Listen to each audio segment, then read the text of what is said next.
Hey everyone, welcome back to the channel. In today's video, I'm going to be attempting to put together a $100 gaming PC using a Dell Optiplex. I still really like these Optiplexes despite their age. I still use my Optiplex 9020 as my everyday PC. Been using it for many years now, and these are getting very old at this point, and some people might think getting one of these isn't worth it anymore, especially with Windows 10 end of life coming soon. And that is definitely something to consider. But let's review what I got here. I got this Optiplex 3020 from eBay for $35 plus $13 for shipping for a total of $48. It's got an i5 4570 and 8 gigs of RAM, no hard drive or GPU, and it looks like it's in pretty decent shape. If you are thinking of getting one of these Optiplexes, when it comes to the 3020 and the 9020, I know the 3020 only has 2 RAM slots, while the 9020 has 4, and the 9020 has also more USB ports. So let's open this up and see what it looks like on the inside. And yeah, we got some dust here, but I've seen much, much worse in other eBay PCs, so not too bad. But I am going to need to add a GPU to this and an SSD. And since I'm trying to make this only a $100 PC, that's going to be a bit challenging. We do have a 290 watt power supply here, which will limit the GPU options on this. And it looks like I only have 1 8 gig stick of RAM here. And I was hoping this would be in dual channel with 2 4 gig sticks. So let's make sure this is an 8 gig stick of RAM here. I'm just going to pull this out just to confirm.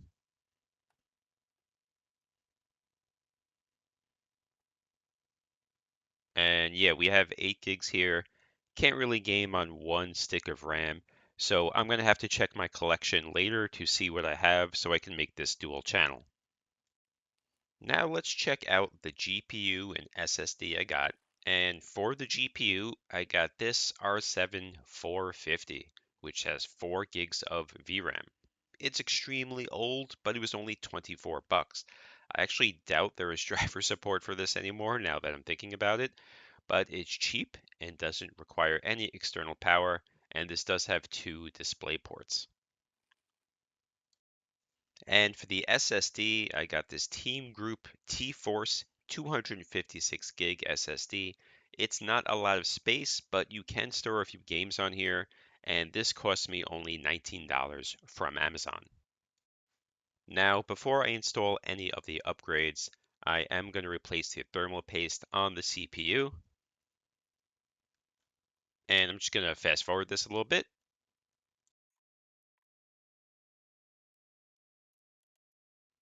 And here is our i5 4570, our 11-year-old CPU. All right, we're going to put on some fresh thermal paste here and get the cooler back on and be good to go.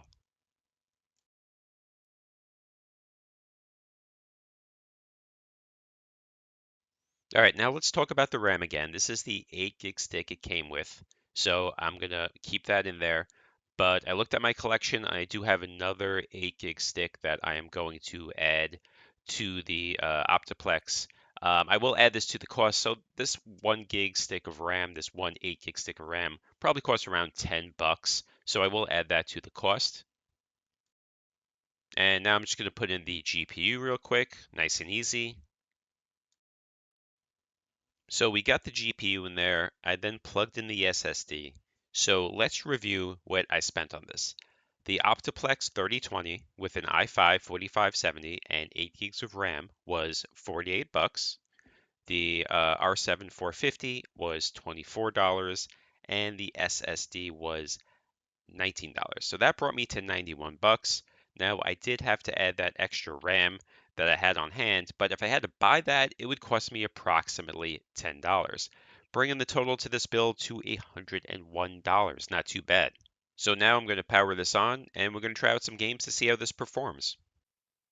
All right, so I got everything up and running. As I suspected, the drivers are not updated anymore for this GPU, but I did find some to download, so we'll see how it does.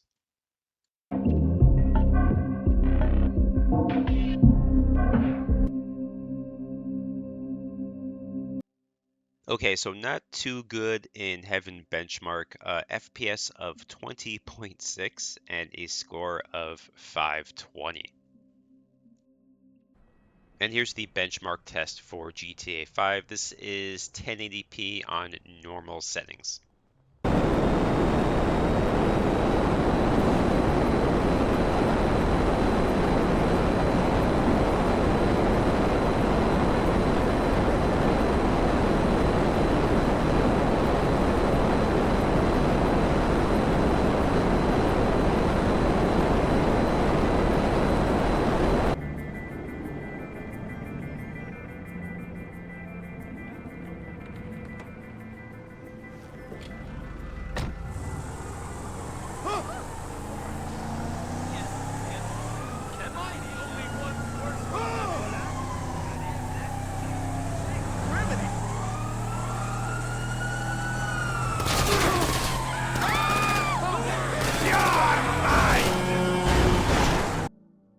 And here's Minecraft. This is the Java edition. I do have the FPS maxed out or capped out at 60 FPS just because, this is older hardware and, pretty much getting 58, 59, 60 FPS, but it doesn't really feel smooth for some reason.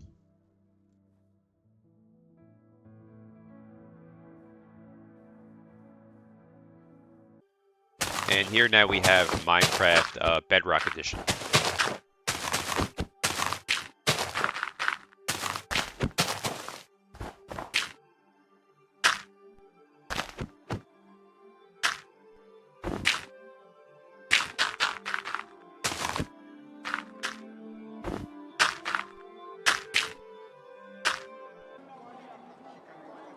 And I knew I wasn't going to get a good score in Shadow of the Tomb Raider, but I ran it anyway. Here is the benchmark test.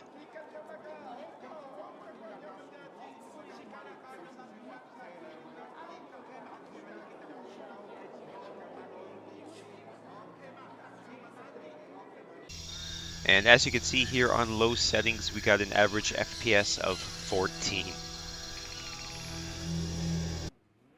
And next we have Fortnite. This is 1080p in performance mode.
So as you can see, Fortnite is not too bad, anywhere between 70 and 90 FPS here. Very playable in my opinion.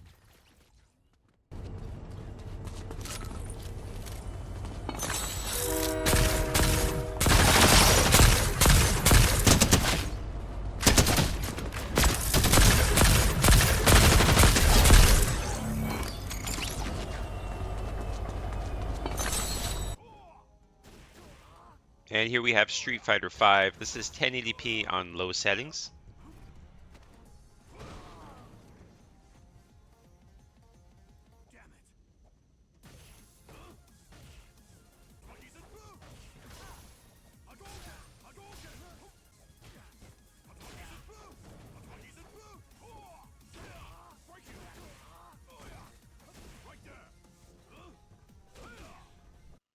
So for $100, you can definitely play some esport titles here and do some light gaming.